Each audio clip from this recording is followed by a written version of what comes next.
Saludos y gracias por estar de nuevo en un vídeo más de SEO Arconte. Hay un dicho que dice que el ser humano siempre se tropieza dos veces sobre la misma piedra, y con la pandemia del COVID-19 ha sucedido o está sucediendo lo mismo. Hago este vídeo, creo, como un ejercicio de responsabilidad, porque la mayoría de los que me escriben y me ven en el canal son de Latinoamérica, y especialmente en América del Sur van a llegar los meses fríos del año y la pandemia del COVID-19 se va a centrar en esos países. América del Sur va a ser el nuevo epicentro. Solo hay que ver cómo está Brasil. Hay ciertas medidas que han ayudado a todos los países a reducir el número de contagios y posteriormente de muertos. Los países que han tardado más en adoptar estas medidas son los que más han sufrido o están sufriendo. Así que en este vídeo reportaje vamos a hablar de esas medidas y de esos errores que son los mismos, parece increíble, que se cometieron en esa historia olvidada de la mal llamada gripe española que asoló el mundo en 1918.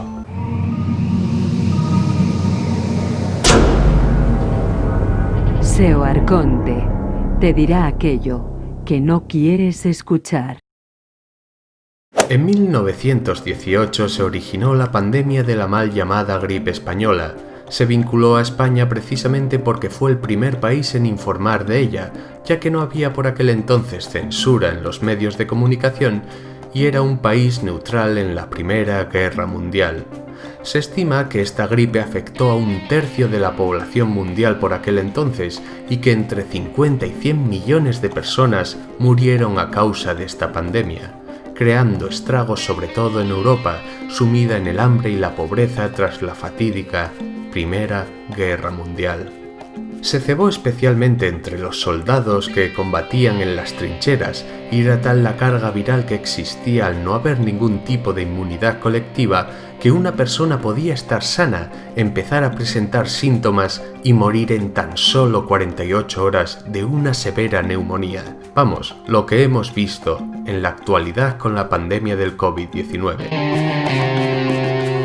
Siempre se ha creído que la gripe pandémica de 1918 se inició en un campamento militar de Kansas en los Estados Unidos y que a través de los soldados estadounidenses enfermos que desembarcaban en Europa para combatir en la guerra, expandieron el virus por un vetusto continente completamente devastado, lleno de miseria y hambre tras la guerra, pero hay estudios recientes que afirman que esto no fue así. ¿Y si te dijera que la mal llamada gripe española de 1918 no se originó en los Estados Unidos como ponen la mayoría de libros de historia y se originó realmente en China, como la actual pandemia del COVID-19? El historiador Mark Humphries de la Universidad de Terranova afirma que en la provincia china de Shanxi hubo una gran mortalidad por epidemia de gripe en noviembre de 1917, que se extendió por las rutas de comercio a través de la Gran Muralla China, según antiguos registros encontrados. Los británicos transportaron a un total de 96.000 trabajadores chinos, muchos de ellos enfermos con esta potente gripe que les estaba afectando, y los llevaban a Canadá, desembarcando en Vancouver y siendo transportados en trenes sellados al otro lado, al lado del Atlántico. Pese a eso, hasta 3.000 trabajadores canadienses acabaron en cuarentena médica y la gripe pandémica se empezaba a expandir por el continente norteamericano. La intención era llevarlos como mano de obra a Europa para crear las trincheras que se utilizarían en la guerra. Los trabajadores chinos que desembarcaron en Inglaterra el 18 de enero de 1918 fueron transportados posteriormente a Francia y el hospital francés de Noyelles-sur-Mer colapsó de enfermedades respiratorias y recuerdo de aquello es el cementerio chino que estáis viendo en pantalla. Solo faltaría como pieza final del puzzle obtener una muestra del virus de la gripe que afectó a China en 1917 y quizás el puzzle sobre el origen de esta gripe pandémica quedaría cerrado. ¿Y a qué quiero llegar con todo esto? A que la ocultación de los enfermos en un primer momento motivó la expansión de la pandemia. Se sabía que había enfermos entre los trabajadores chinos y aún así se trasladaron 96.000 personas de China a Canadá. Y luego en el traslado de Norteamérica a Europa no solo se sabía que había trabajadores chinos enfermos, sino que también había soldados enfermos que desembarcaban en Europa, y aún así también se ocultó. Y con esto cerramos el punto 1. Cuando hay una enfermedad nueva y miras hacia otro lado con esos nuevos enfermos de ese nuevo virus, y permites que contagien a otras personas que a su vez se mueven entre países y esos países miran a su vez hacia otro lado también, se convierte en una pandemia imparable, porque al ser un virus nuevo, la sociedad que se enfrenta a ese virus no tiene inmunidad colectiva ni memoria en el sistema inmune para poder detener a ese virus. Con la pandemia del COVID-19, en los primeros momentos China intentó silenciar a los médicos que estaban alertando que estaba surgiendo una neumonía parecida a la del SARS. Pero es que una vez que se propagó la enfermedad por diferentes países, los diferentes gobiernos minimizaban la agresividad del virus, no ponían controles en las fronteras e incluso alentaban a acudir a grandes manifestaciones. Los países que peor lo están pasando por la pandemia del COVID-19, como por ejemplo España, deberían haber repasado la olvidada historia de la gripe pandémica de 1918. Tras las multitudinarias celebraciones por el fin de la Primera Guerra Mundial, que hoy tiene el nombre del Día del Armisticio, muchas personas lo celebraron en plazas creando grandes aglomeraciones, cuando la primera ola de gripe estaba en una curva descendente.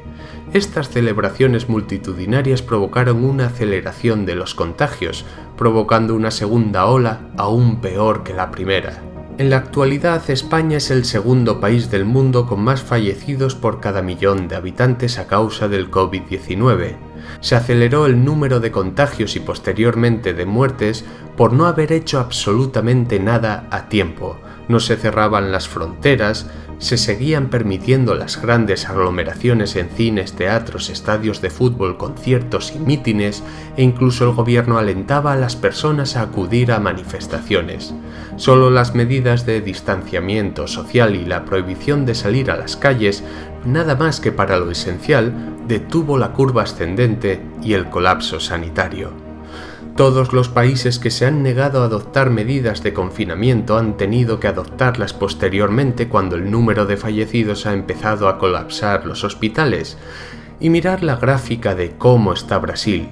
Allí ha habido un incumplimiento generalizado del aislamiento social, se levantó la cuarentena antes de tiempo, hubo falta de restricciones en las carreteras, y se minimizaba la pandemia por parte del gobierno. Y por duro que sea reconocerlo, según un estudio publicado por la Reserva Nacional de los Estados Unidos en The Economist, durante la gripe pandémica de 1918, las ciudades que fueron más tajantes fueron las que primero pudieron volver a la normalidad y no estancarse económicamente, que a la larga es lo que nos interesa a todos. Y como ocurre ahora, tras las duras medidas adoptadas para contener la pandemia del COVID-19, también hubo manifestaciones tras las medidas adoptadas durante la gripe pandémica de 1918, cuyas oleadas posteriores se extendieron hasta 1920.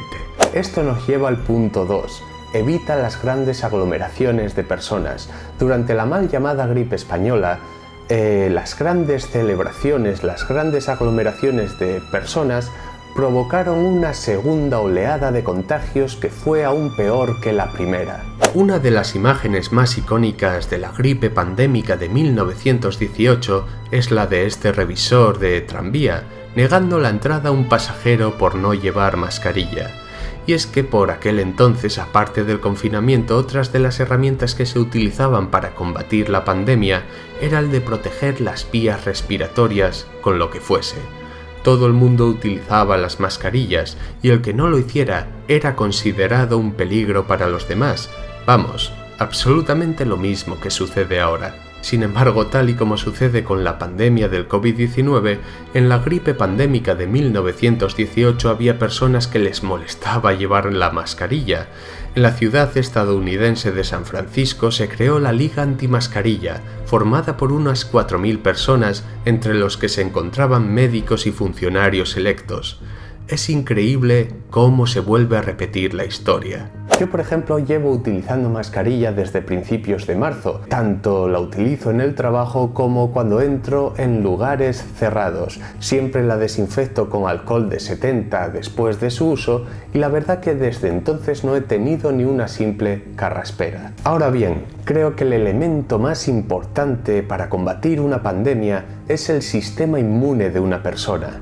Y creo que este sistema inmune va a estar potenciado si una persona basa su alimentación en frutas, verduras, hortalizas y legumbres, alimentos ricos en minerales y vitaminas. Por contra, si una persona está acostumbrada a alimentarse de alimentos procesados y ultracongelados, alimentos que crean en el organismo más toxinas que nutrientes, va a ser de esas personas que no salga de un catarro y se meta en otro. Y no habrá mascarilla que valga porque cualquier patógeno que les roce les va a poner enfermos. Esto nos lleva a las vacunas, el invento que más vidas ha salvado a lo largo de la historia. Si se crea una vacuna contra el COVID-19, creo que toda la población de riesgo e inmunodeprimida deberían ponérsela, más que nada porque esta acción puede salvarles la vida y a los que estén en este grupo de riesgo y sean susceptibles de contagiarse. Pero como todas las enfermedades, existen grupos antivacunas que generan conspiraciones en torno a estas completamente inconsistentes, y estos grupos son un verdadero peligro para la sociedad. Parecen los verdaderos eugenesistas del planeta que tanto denuncian, porque parecen empeñados en resurgir epidemias a las que les teníamos ganada la batalla. Así que si vives en un país donde el gobierno resta importancia a esta pandemia, incluso a estas alturas, y vives rodeado de acólitos que siguen como un rebaño a gobiernos o a partidos políticos completamente irresponsables, repasa la historia y ten en cuenta las medidas que hemos mencionado. Porque esta pandemia no la van a frenar ni los políticos, ni los banqueros, ni los grandes empresarios. Esta pandemia la vamos a frenar nosotros con responsabilidad.